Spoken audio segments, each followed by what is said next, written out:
rescates l'asteroide? Sí, tant.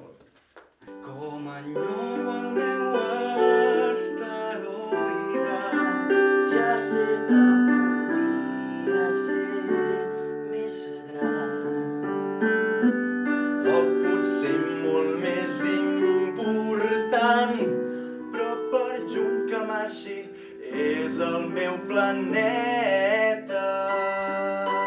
M'agraden molt les postes de sol. Anem a veure una. Però hem d'esperar. Esperar el què? Esperar que s'ongui el sol. Sempre penso que sóc a casa.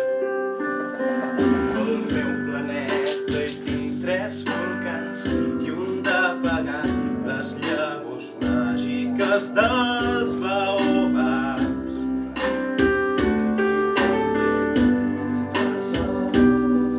La meva rosa, que per mi és i serà la més preciosa.